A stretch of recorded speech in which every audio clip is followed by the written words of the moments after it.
Perubahan iklim menjadi salah satu isu yang kian memanas setelah Menteri Keuangan Sri Mulyani mengingatkan ancaman yang tak kalah berbahaya dari COVID-19.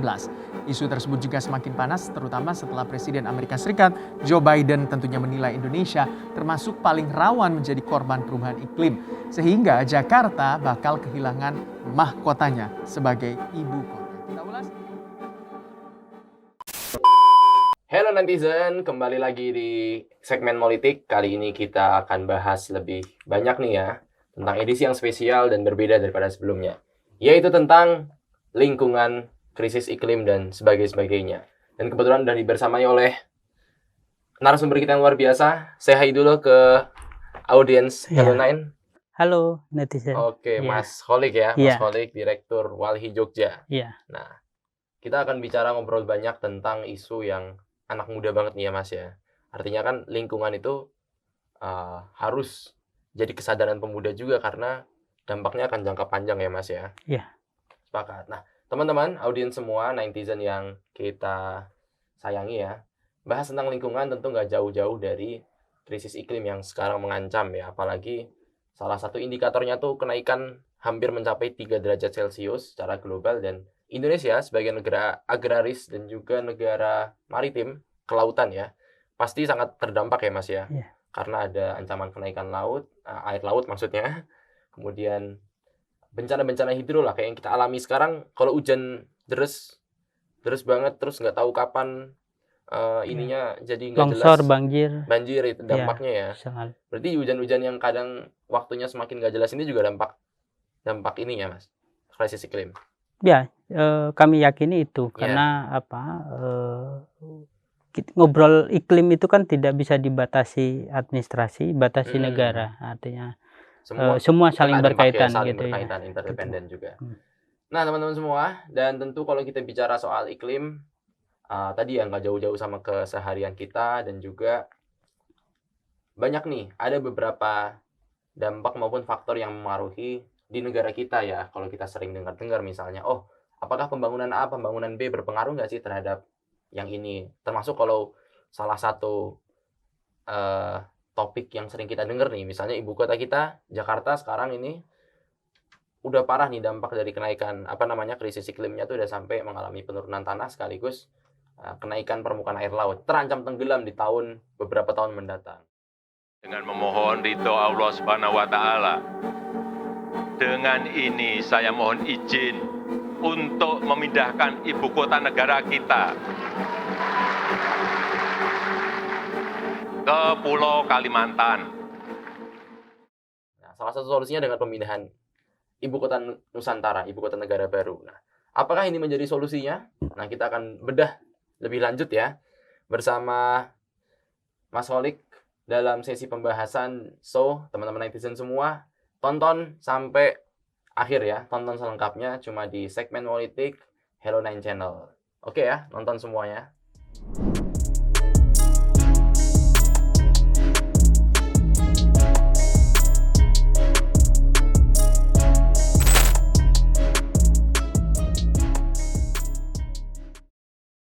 Hello netizen. Oke, luar biasa. Kembali lagi di segmen politik. Kali ini kita akan bahas tentang edisi lingkungan ya, isunya ya Mas ya. Lingkungan hidup. Anak muda banget nih pastinya. Dan kalau bicara soal lingkungan, tentu aja banyak faktor, banyak soal topik-topik turunannya. Nah, tapi kalau yang paling common tuh apa Mas? Sekarang ya selain juga menjadi isu di Indonesia juga menjadi global gitu ya, yaitu tentang isu perubahan iklim gitu ya. Ya benar-benar, makanya ada komitmennya. Oh iya, sebelumnya kita akan dibersamai oleh narasumber kita yang spesial, yaitu Mas Kholik ya. Khalik ya lebih tepatnya. Kalau Kholik saya. Oke. Mas Khalik, Direktur Eksekutif Walhi Jogja yang juga terkoneksi dengan berbagai daerah lainnya ya. Artinya teman-teman semua, kalau kita bahas soal ancaman climate change itu tentu menjadi satu tantangan juga secara global. Indikatornya salah satunya adalah tentang kenaikan suhu yang cukup ekstrim, hampir mencapai 3 derajat Celcius, dan mungkin akan meningkat terus ke depannya kalau kita nggak mengantisipasi itu. Dan Indonesia sebagai negara agraris, negara kelautan ya, itu juga mungkin salah satu yang paling terdampak ya Mas ya. Karena kan tadi berdampak karena pada kenaikan. Indonesia juga punya banyak pulau-pulau kecil gitu ya. Oh, Dengan semakin naiknya air laut itu juga risiko ancaman tenggelam itu ya. tenggelam pulau-pulau kecil yang ada di Indonesia. Tenggelam. Dan ya otomatis berdampak juga kita sebagai penduduknya maupun sumber daya ada di dalamnya. Dan selain tenggelam, ini juga misalnya salah satunya kita kan negara yang banyak hidronya, curah hujan tinggi misalnya. Nah, apakah itu juga jadi salah satu yang karena kita juga tropis gitu ya, negara tropis, artinya kita secara ini hanya punya 2 musim gitu ya, musim hujan dan sama musim kemarau gitu ya. Artinya musim hujannya cukup lama gitu dibandingkan negara-negara yang subtropis gitu ya, yang punya musimnya banyak gitu. Ada musim dinginnya, musim gugur. Artinya musim hujannya lebih pendek gitu. Karena kita punya musim hujan cukup panjang gitu, artinya itu juga punya satu itu menjadi satu potensi gitu ya. Artinya kita punya suplai air yang lebih banyak gitu, tapi di sisi lain kalau kemudian kondisi lingkungannya juga mengalami kritis gitu ya, artinya saat musim hujan kondisi alamnya tidak bisa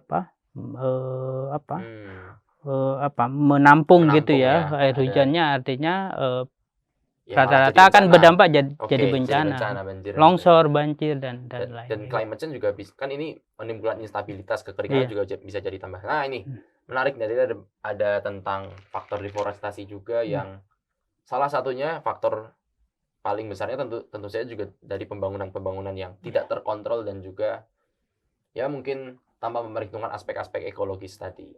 Berkaitan juga misalnya salah satunya yang teman-teman juga pasti tahu ya Mas ya, yaitu ancaman banjir di ibu kota sekarang, Jakarta, yang diprediksi bakal tenggelam beberapa tahun mendatang. Itu salah satu solusinya dengan memindahkan ibu kota negara ke Kalimantan Timur, Nusantara, itu kota Nusantara. Apakah itu menjadi salah satu solusinya atau malah justru menimbulkan masalah ekologis baru ya Mas ya? Nah, kita akan bahas selengkapnya, netizen semua selengkapnya tonton sampai akhir video cuma di Hello9 channel. Oke, Mas Kholik yang banyak malang melintang ya. Tapi kalau boleh dalami dulu nih, pengen tahu juga tentang aktivitas di Walhi. Udah berapa lama di Walhi? Apa misal case-case ini? Mungkin bisa cerita sedikit Mas. Ya, secara aktivitas di Walhi ya lumayan lama dari 2005-an. Konsisten beraktivitas ya. Kalau di Jogja secara isu kita sebenarnya Jogja itu kan punya karakter wilayah yang cukup beragam gitu ya. Kita punya gunung api di Merapi gitu ya, sebagai salah satu wilayah yang menjadi catchment area gitu ya, untuk air gitu ya. Artinya ini juga secara umum kalau wilayah Merapinya kondisinya juga rusak gitu, artinya itu akan mengganggu suplai air di bawahnya gitu. Emang utama itu ya. Artinya Sleman, Jogja dan Bantul itu suplainya di air tanahnya dari atas ya, dari lereng Merapi dan Merapi gitu. Ada kita karakter perkotaan itu hampir sama di banyak kota ya di Indonesia, apalagi juga sekarang cukup banyak wilayah perkotaan yang terus dikembangkan. Artinya problem lingkungannya ya urusan sampah, transportasi, artinya tidak jauh dari itu ya untuk pencemaran, karena semakin meningkatnya aktivitas manusia di suatu wilayah pasti dia akan menghasilkan limbah baik itu padat maupun cair gitu ya. Dan komitmen mitigasi itu ketika perkembangannya pesat, komitmen mitigasi itu ternyata belum ada atau belum sempurna aja sebenarnya. Kita cukup punya banyak aturan gitu ya, tapi kadang implementasi, artinya misalnya dalam konteks sampah gitu ya, masyarakat sudah cukup luar biasa melakukan pengelolaan, memilah dan ini, tapi gitu ya, di sisi lain tanggung jawab produsen yang menghasilkan barang dan juga itu kan juga sampai saat ini belum terlihat tanggung jawab mereka terhadap misalnya sisa dari produksinya, dari kemasan dan lainnya gitu ya. Harusnya mereka ngurangin dari produksi dulu ya. Bisa jadi pengingat juga buat kita semua netizen. Jogja juga punya pesisir gitu ya. Nah, itu artinya gimana berdekatan. masalahnya? Saat ini problemnya abrasi gitu. Artinya itu gitu ya. juga sangat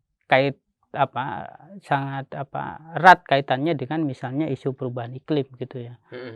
Abrasi ini selain faktor kemudian tanah, bukan? ini ya, kenaikan air laut juga. Artinya arus gitu ya, perubahan arus dan ini, tapi juga sebenarnya kami melihatnya adalah Merapi itu kan menyuplai pasir ya sampai pesisir. Tapi persoalannya pasirnya tidak sampai pesisir. Jadi daratannya yang digerus oleh arus itu. Seharusnya harus ada pasir yang sampai di sampai pesisir itu dari hulu gitu. Tapi problemnya kan sudah di stop di atas gitu ya. Tambangnya banyak dan iya, artinya apa yang aktivitas di atas itu juga mempengaruhi yang ada di bawah. Jogja juga punya kars gitu ya, yang salah satu sebenarnya secara bentang alam juga punya. Kars itu juga salah satunya adalah salah satu tempat catchment area selain kawasan hutan gitu ya. Kars itu seperti halnya bisa disebut seperti spon gitu. Dia bisa menampung air dan mengikat air dan mengalirkannya secara perlahan gitu ya. Tapi kalau kemudian karsnya dirusak, artinya itu juga punya. Artinya Jogja misalnya 2017 akhir ya, kejadian banjir di Gunung Kidul itu kan juga menjadi satu ini ya, yang seharusnya itu tidak terjadi di kawasan karsi gitu ya. Tapi itu kan selain faktor beberapa pihak kan selalu menyebutkan karena ada siklon. Tapi juga itu siklon itu kan salah satu faktor. Tapi kalau kondisi lingkungannya juga kritis, itu juga akan mempengaruhi gitu. Gitu. Ya. Lalu karsnya di Gunung Kidul sangat banyak ya. Iya. Dan memang ya tidak diperbarui secara cepat ya. Jadi semakin lama semakin habis. Nah, itu ternyata di DIY, kota kita tercinta yang paling dekat dengan kita, banyak selain ancaman ini ya, iklim secara eksternal, secara global, tapi juga bagaimana kita menjaga ya sebenarnya kelestarian lingkungan kita ini menjadi penting. Tapi kalau bicara soal tadi ya, tempat penampung air ya, atau serap-serap dari tempat tanah penyerapan itu ya sangat erat kaitannya dengan deforestasi ya. Maksudnya karena hutan salah satu ini kan kawasan catchment areanya, penampung air gitu ya. Paling ini ya. Tapi kalau di Jogja sendiri gimana Mas Khalik melihat, apakah gejala deforestasi itu juga sama? Kalau di Jogja itu kan faktornya lebih karena memang perubahan bentang alamnya. Yang satu misalnya kalau di Merapi itu tambangnya yang cukup luar biasa gitu ya. Selain di aliran sungai kan praktek tambang itu kan banyak misalnya di lahan gitu ya. Yang kemudian ya tadi yang seharusnya ada tutupan ada tumbuhannya gitu, karena kemudian mau ditambang kan pasti itu dihilangkan kan tutupannya, dan itu pasti akan mempengaruhi terhadap, sehingga air yang seharusnya meresap dan diikat oleh akar-akar tanaman dan kemudian dia berada di permukaan dan menjadi air permukaan, dan pastinya juga berpengaruh terhadap misalnya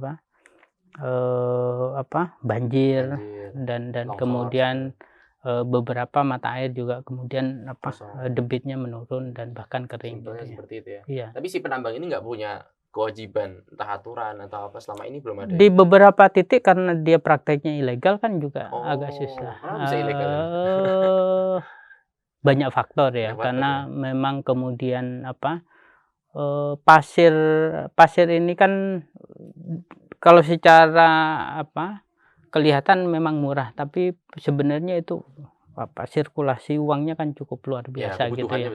Iya, kebutuhannya besar. Tinggal kemudian memang pembangunan dibutuhkan, tapi pembangunan yang seperti apa yang juga, karena kan harus melihat ya ketersediaan, dan kemudian itu dibutuhkan untuk apa. Artinya selama ini kalau misalnya lihat tambang Merapi ini kan tidak hanya dinikmati oleh sekitar wilayah gitu ya, misalnya Jogja, sekitar Jogja gitu, tapi itu bahkan sampai pesisir utara gitu yang disuplai ke mana-mana gitu. Dan itu juga melihat kondisi di lapangan kan banyak wilayah yang kemudian itu kondisinya kritis karena terlalu eksploitatif. Tadi. Oke. Ya, menarik tadi bahas tentang kebutuhan pembangunan yang terlalu kurang proporsional tadi ya. Perhitungannya akhirnya ya masih banyaknya oknum-oknum yang melanggar ya, ilegal itu juga jadi dan tidak ada penegakan. Ya, penegakannya juga sangat tahu ya emang longgar atau emang susah diawasi ya, ini masih jadi catatan banyak ya. Tapi netizen semua nih. Ini banyak tadi request-requestnya kalau bahas tentang climate change, lingkungan, pembangunan yang masif. Salah satu mungkin bahas rencana pembangunan paling masif di negeri kita itu kan di ibu kota baru itu.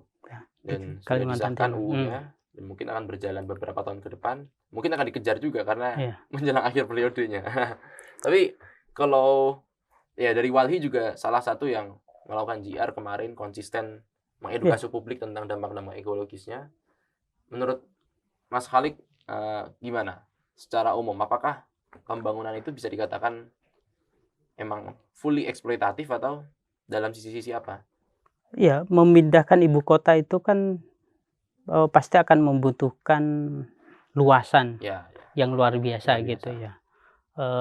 Dan pasti akan ada perubahan bentang alam gitu. Artinya kalau di wilayah sana itu ada lebih banyak kawasan hutan, deforestasi itu pasti akan terjadi gitu ya. Dan kita tahu tahun kemarin saja kejadian banjir kan sudah di beberapa desa bahkan informasinya dari teman-teman itu adalah ring 1 gitu ya. Desa-desa di ring 1 itu mengalami banjir di tahun kemarin. Di 2001 di calon ibu kota itu. Artinya itu saja sudah membuktikan bahwa kemudian wilayah itu sebenarnya tidak layak gitu ya untuk kemudian dikembangkan menjadi satu pusat ibu kota gitu. Karena gini ya, komitmennya akan membatasi, tapi sebenarnya melihat karakter pembangunan kita gitu, artinya kita masih investasi masih cukup dominan gitu ya terhadap artinya kan ke depan perkembangan perubahan bentang alam di Kalimantan itu kan juga bisa terkendali. Yang dibutuhkan kan tidak hanya membangun pusat-pusat pemerintahan, pasti itu juga akan diikuti oleh pusat ekonomi dan itu pasti akan membutuhkan sumber daya alam. Ada pusat pemerintahan, pusat ekonomi pasti akan membutuhkan infrastruktur yang cukup masif. Dan infrastruktur yang dibangun pasti akan membutuhkan sumber daya alam gitu ya, bahan baku untuk membangun. Bahkan sebelum ada IKN pun suplai bahan baku pembangunan di Kalimantan Timur misalnya itu juga sebagian ngambilnya dari Sulawesi. Jadi apalagi sekarang gitu ya, itu ditetapkan sebagai IKN. Ke depan tidak hanya Kalimantan gitu ya, artinya pulau di sekitarnya atau bisa jadi suplai pasir itu bisa dari Jawa dari gitu. Sini. Bisa jadi seperti itu ya. Artinya melihat kan selama ini membangun itu tidak pernah dihitung gitu. Seberapa membutuhkan sumber daya alam dibutuhkan dan bagaimana kemudian dampak terhadap ekologis tidak hanya ditapak ya. Kan orang bangun itu suplainya kan bisa jadi sumber daya alamnya dari wilayah lain gitu ya. Dan itu pasti akan membutuhkan sumber daya alam luar biasa dan pasti eksploitatif kan karena dan dampaknya juga terhadap kerentanan wilayah ya, terhadap bencana-bencana yang bisa mengancam lagi. Tapi kalau klaimnya ini pemilihan tempat IKN di Penajam Pasir Utara itu juga karena anti bencana ya, maksudnya tidak rawan bencana. Padahal tadi fakta lain ternyata, belum dibangun aja udah banjir. Udah banjir. Artinya kan melihat dari bencananya mungkin dari aspek gempa gitu ya. Memang jauh dari ring gitu ya. Bukan kayak di sini. Iya. Tapi kan setiap wilayah pasti punya karakter ancaman yang berbeda gitu. Bisa jadi kemudian tidak dekat dengan gunung api, tidak dekat dengan patahan-patahan aktif gitu, tapi wilayah itu bisa jadi dia sebagai wilayah banjir karena dari faktanya di beberapa rata-rata di wilayah di Kalimantan, baik itu Kalsel, Kalteng, Kalbar, Kaltim, itu kan kejadian banjir juga secara ini kan sudah ada fakta bahwa kejadian banjir itu cukup luar biasa gitu. Terakhir yang paling besar kan Kalimantan Selatan kemarin itu. Ya. Sebelumnya Kalimantan Barat gitu ya. Dan kalau dari informasi beberapa warga di Kalimantan Timur, misalnya Balikpapan yang paling dekat gitu, musim kemarau mereka juga mengalami krisis air gitu ya.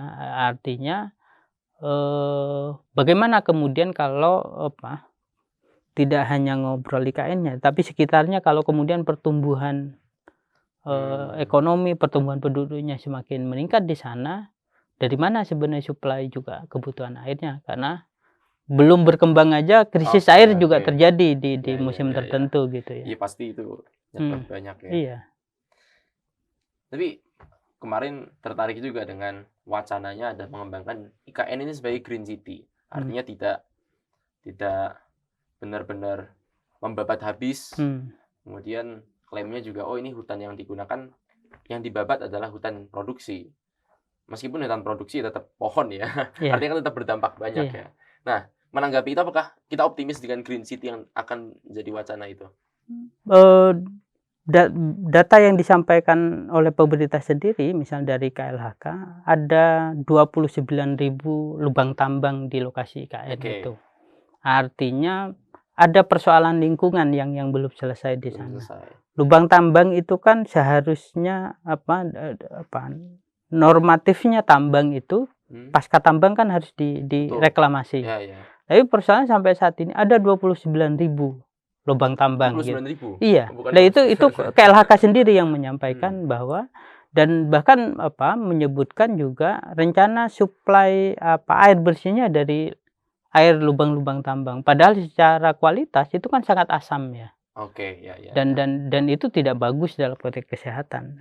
Tingkat asamnya tinggi itu kan juga bisa jadi racun gitu ya. Dan itu juga butuh, kalau misalnya mau kan perlu pengolahan dulu kan, untuk kemudian dia bisa kemudian menjadi air bersih dan bisa digunakan gitu. Artinya persoalan lingkungan saja itu belum selesai di sana, kemudian ini akan ditambah lagi gitu ya. Dengan IKN ini kan seperti akan menjadi trigger gitu ya. Jadi pemikat investor. Ya pasti lah. Apalagi juga titiknya juga sebagian kan wilayah konsesi juga yang dimiliki oleh perusahaan besar gitu ya. Pasti ada konsekuensi di situ kan. Dalam konteks konsesi gitu ya.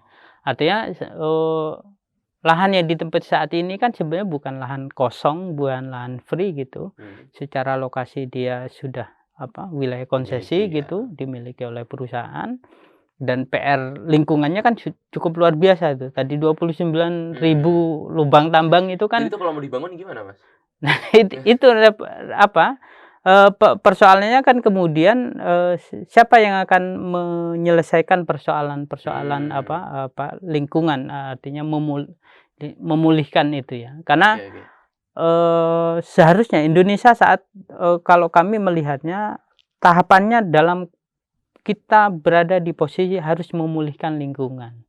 Artinya kalau kita mau memulihkan lingkungan, praktek atau pembangunan skala besar itu harus diminimalisir gitu ya.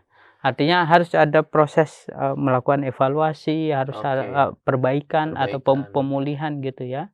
Karena kalau kemudian kondisinya saat kritis dan kemudian ditambah beban baru, pasti kan akan semakin meningkat krisisnya. Karena udah sedarurat itu ya kondisinya. Iya. Oke.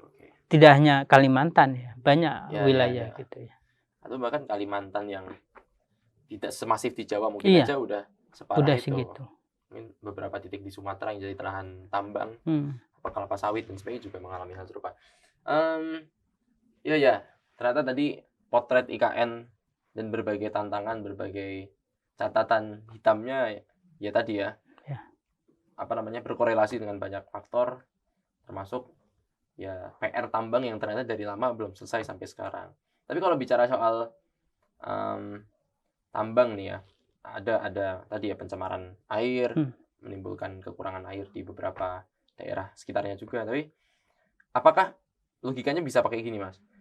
Mungkin menutup lubang-lubang tambang yang nggak selesai itu dengan IKN itu bisa jadi sedikit penyelesaian. Jadi pengambil alihan tanggung jawab oleh pemerintah misalnya. Nah, itu kan seperti halnya memutihkan tanggung jawab perusahaan. Ya, memutihkan dosa-dosa. Iya, padahal artinya kan sebenarnya kalau misalnya itu diambil oleh negara, artinya kan kita sebenarnya rugi.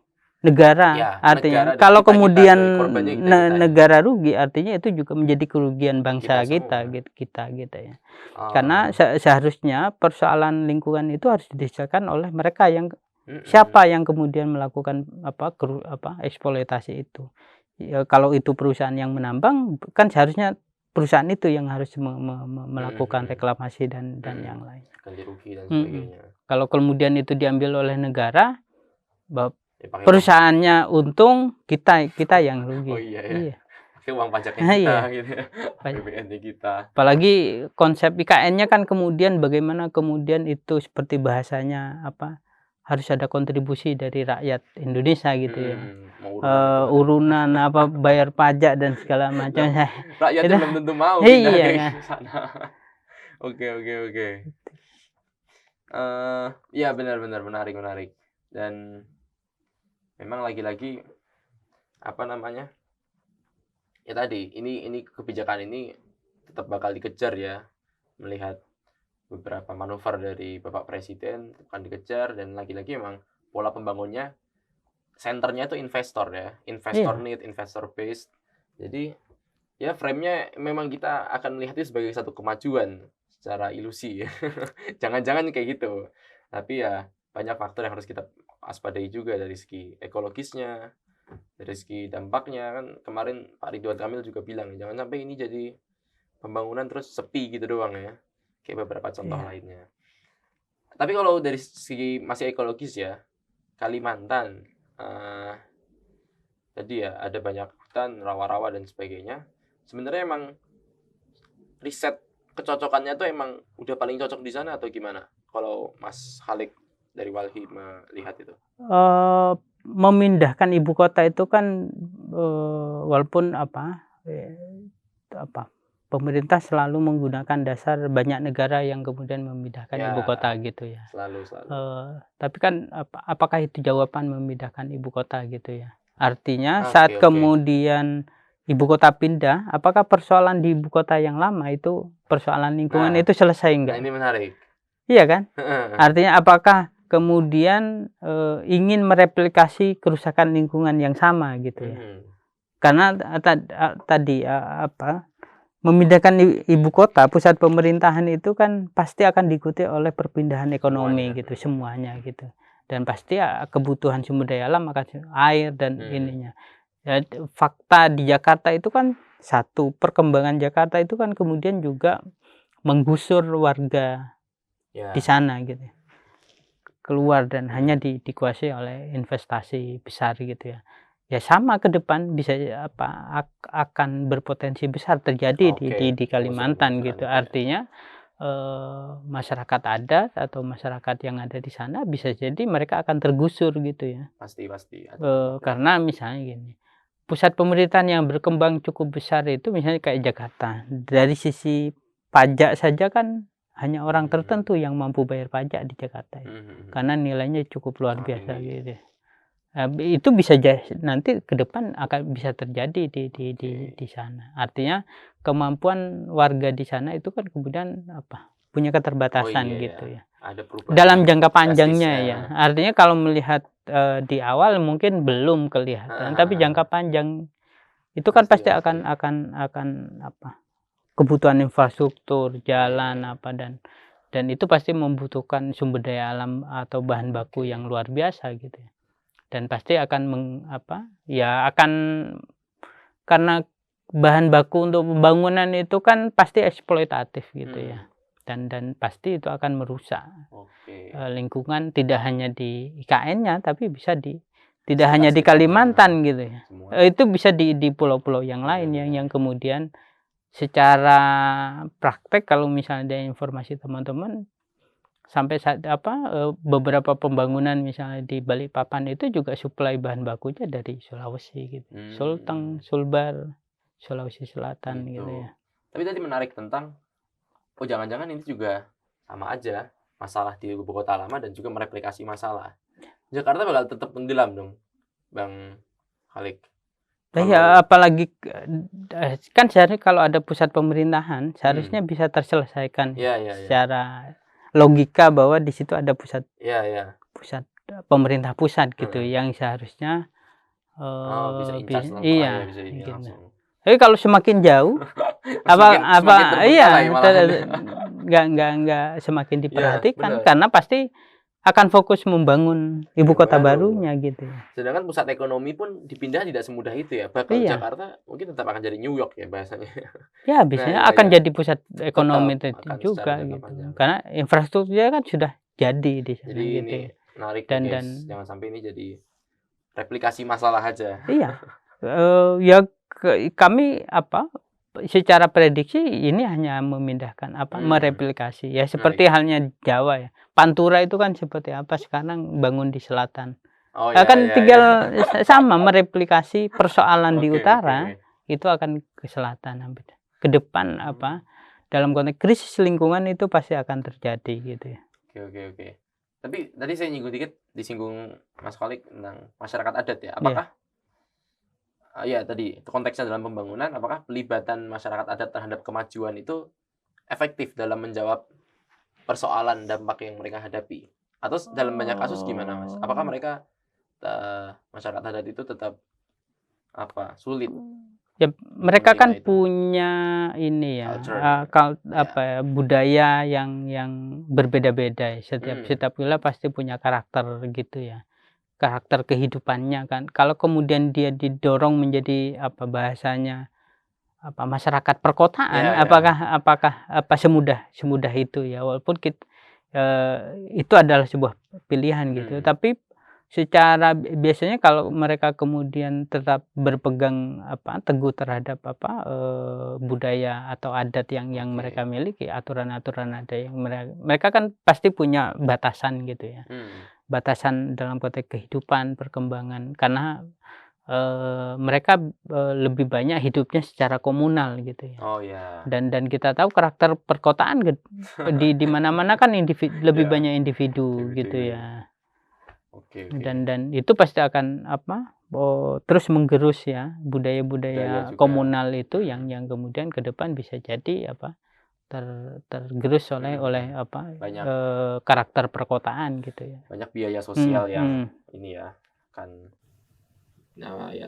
terenggut tadi ya ketika pembangunan itu akhirnya dipaksakan. Tapi sebenarnya itu pembahasan lebih banyak lebih jauh lagi ya sebenarnya kalau tentang masyarakat adat. Dan tadi kembali tentang lingkungan, terutama faktor paling besarnya adalah percepatan pembangunan. Kita lihat ya pasti bukan cuma IKN. IKN salah satu dari PSN dalam beberapa, terutama periode kedua ini dikebut setelah pandemi itu kan berapa ratus dikejar sampai 2024. Apakah mungkin ini secara umumnya adalah apakah semua PSN bermasalah, itu yang pertama, dan apakah jawaban untuk pemulihan lingkungan adalah dengan tidak pembangunan infrastruktur? Itu mungkin ini sekaligus konklusi dikit, Mas Khalik. Iya, kebutuhan infrastruktur dalam konteks PSN itu apakah memang betul dibutuhkan oleh masyarakat secara umum? Itu ya. Misalnya di Jawa masifnya tol, apakah betul itu dibutuhkan masyarakat secara umum gitu. Karena hanya orang yang punya kendaraan, mobil dan mampu bayar. Dan industri-industri. Iya, industri. Misalnya IKN ya. Betul, misalnya persoalan lingkungan di Jakarta sebagai ibu kota itu dengan memindahkan ibu kotanya persoalan lingkungan selesai atau tidak. Dan beberapa misalnya proyek strategis nasional itu kan tidak menjawab gitu. Bahkan kemudian rata-rata satu, dia rakus lahan yang pasti menggusur banyak sumber penghidupan masyarakat yang seharusnya. Yang kedua, kadang itu memberikan meningkatkan risiko dalam konteks bencana. Beberapa PSN yang dibangun itu dia meningkatkan risiko karena saat dibangun infrastruktur di situ, saat dia misal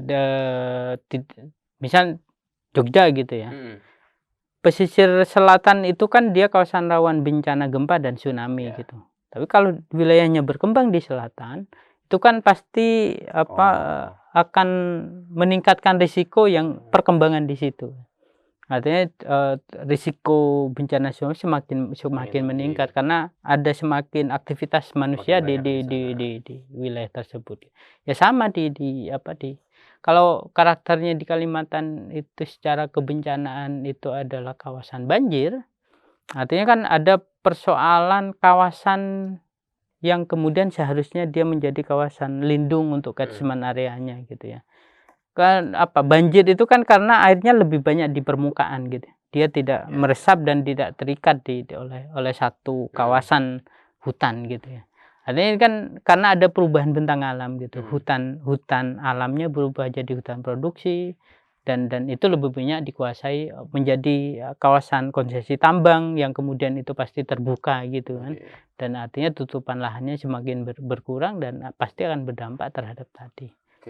Perhitungan-perhitungan itu kan bukan berarti tidak dipertimbangkan ya. Ya. Harusnya.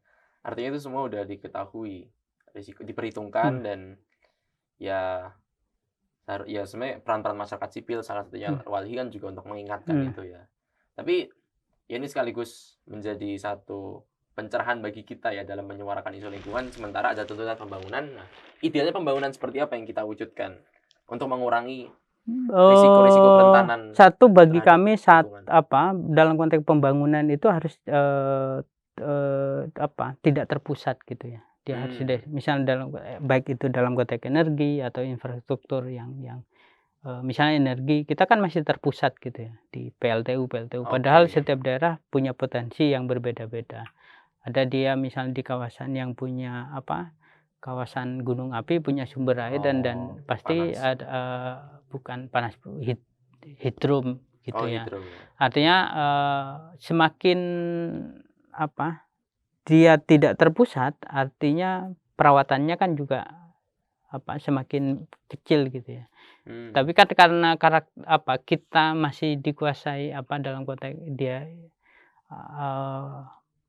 pejabat negara kita kan juga pengusaha gitu. Artinya kepentingan karakter kebijakannya pasti akan masih mendukung ke sana gitu ya. Sehingga pasti akan dikuasai hanya dalam konteks lingkaran bahasanya oligarkinya itu.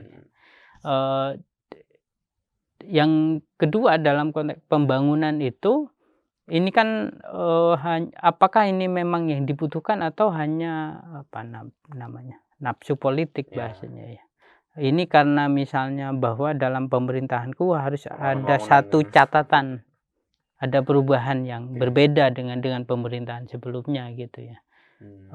Itu kan kadang model-model karena 5 tahunan ya, nafsu 5 tahunan dalam konteks politik ini kan memang kadang lebih banyak ke sana ya. Karena tidak melihat karena misalnya sudah cukup banyak bukti gitu ya. Proyek skala besar itu pasti dia mempunyai dampak yang luar biasa dalam hal konteks lingkungan, ekonomi dan sosial gitu ya. Dan itu tidak menjadi dasar. Misalnya dari dulu kita karakter bendungan gitu ya. Bendungan atau waduk skala besar itu kan dari zamannya Soeharto kan, Kedungombo apa itu kan sampai saat ini kan Kedungombo itu sampai saat ini masih ada persoalan. Artinya persoalan sosial dan ekonomi masyarakat yang terdampak itu juga belum selesai gitu. Dan catatan itu kan seharusnya menjadi satu catatan pembelajaran bahwa pembangunan skala besar itu juga punya dampak yang luar biasa gitu ya. Diulangi lagi. Iya. Waduh. Dan ini kan banyak tau di mana-mana bahasanya, misalnya isu bendungan bener di Wadas itu. Kebutuhan airnya kan hanya untuk menyuplai bandara, bukan untuk kebutuhan. Tambahnya itu bandara. Iya, artinya 50% lebih itu untuk kebutuhan bandara. Artinya dilihat dari pembangunannya saja, peruntukannya tidak untuk betul-betul untuk masyarakat, mayoritas untuk masyarakat, tapi untuk investasi yang sudah dibangun dan bangunannya itu berada di kawasan rawan bencana. Artinya bahasanya mereka akan membangun tanggul untuk tsunami tapi apa kemudian kita tahu seberapa gitu besar dan ininya. Itu efektif. Iya, artinya saat ini selalu kemudian dalam konteks bencana, dalam konteks mereka menggunakan pendekatan sipil teknis gitu ya, tidak menggunakan ekologis perhitungan ekologisnya gitu ya. Benar. Nah ini ngakali. Nah tapi menarik ya, tadi kita udah cukup banyak nyambung ya. Awalnya kan kita bahas tadi lingkungan dalam konteks climate change, kemudian climate change itu bukan sebagai faktor tunggal ya, tapi juga ada kerentanan yang ditimbulkan dari mungkin ya ketidaksadaran kita sebagai yang menghuni lingkungan ini. Tadi ketidakrentanan faktor pembangunan, faktor ya mungkin perlu juga kita mengedukasi netizen semua ya, bahwa ya peran-peran kecil kita apa nih Bang Halik yang bisa kita wujudkan untuk mengurangi kerentanan lingkungan di sekitar kita. Misalnya tadi sampah salah satunya ya. Selain itu mungkin ya persoalan lingkungan saat ini kan pasti akan diwariskan gitu ya. Iya. Artinya peran generasi saat ini itu juga punya faktor ke depan. Pasti. Warisan lingkungan yang seperti apa yang akan diwariskan terhadap generasi yang akan datang gitu. Karena salah satu nilai yang terus kami perjuangkan adalah keadilan antar generasi itu harus betul-betul terjadi gitu. Karena apa yang kita nikmati kalau kemudian kondisinya lingkungannya rusak belum tentu dinikmati oleh generasi yang akan datang gitu ya. Sehingga menjadi satu kewajiban kita sebenarnya untuk memastikan bahwa apa yang kita wariskan itu betul-betul bisa dinikmati oleh generasi yang akan datang. Praktek hal apa sebenarnya yang bisa kita lakukan? Ya satu aktivitas mulai dari individu dalam skala kelompok dan bahkan kemudian skala yang lebih luas itu juga harus bersinergi gitu ya. Karena kalau perubahan hanya kita lakukan secara individu tapi kemudian tidak dihubungkan dengan tidak hanya di Indonesia ya, tapi karena isu perubahan iklim ini kan tadi tidak bisa dibatasi administrasi, tidak dibatasi oleh batas negara gitu ya. Karena keadilan iklim itu kan misalnya skema-skema yang dilakukan oleh negara industri atau negara maju itu kan selalu mereka karena punya uang gitu, punya duit, mereka mau membayar dengan skema REDD, skema perdagangan karbon atau bahkan sekarang skema transisi energi. Tapi kalau kemudian negara maju itu tetap memproduksi karbon besar gitu dan kemudian memberikan tanggung jawab ke negara-negara yang punya hutan, itu kan juga tidak adil gitu ya. Iya, itu kan juga harus juga apalagi sebagai suara muda itu kan juga harus pemuda itu kan sekarang harus berani berani untuk menyuarakan itu gitu ya. Dan harus menularkan ke yang lain gitu. Sepakat sekali. Nah, itu dia, siapapun netizen semua jangan diam lah, karena kalau tambah rusak sekarang, yang ngerasain ruginya kita semua. Yang besok harus terus hidup ya, merasakan dampaknya juga. So, ya kita bersama-sama ya terus gak hentinya menyuarakan apa yang jadi kekurangan dalam konteks lingkungan sekitar kita, apa yang salah, jadi whistleblower yang objektif ya. Bahkan di sekitar kita ada penambangan apa dan sebagainya, penting untuk menjadi advokat sosial ya, biar ya salah satunya seperti Walhi yang konsisten, atau sekarang banyak juga ya Mas ya, komunitas-komunitas NGO lah yang bikin-bikinan pemuda, dan itu harus terus kita perjuangkan bersama demi keadilan lingkungan dan lintas generasi tadi ya. Siap. Sebenarnya masih banyak ya kalau kita mau kupas satu-satu ya. Satu dua lebih banyak lagi Mas Kholik ya. Ngobrol lingkungan itu nggak ada habisnya. Nggak ada habisnya. Nggak ada habisnya. Karena persoalannya juga sangat kompleks, isunya spesifiknya banyak gitu ya. Benar. Kita hidup karena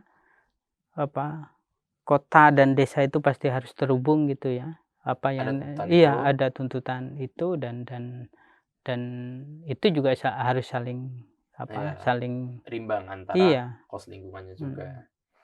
Ya, mungkin berarti karena saking banyaknya kita sambung di lain waktu dulu ya Mas Kholik. Untuk sekarang kita udah banyak ngobrol, dan semoga ini bisa jadi inspirasi dan juga kesadaran bagi kita semua ya netizen. Pokoknya ya, kita sapa penutup Mas Kholik ke teman-teman netizen. Jangan lupa terus ikuti ya video-video kita di segmen politik edisi-edisi selanjutnya. Mungkin akan juga lingkungan kita. Teman-teman juga bisa kasih feedback dan masukan ya. Cuma di Hello 9 Channel. Oke, see you semuanya.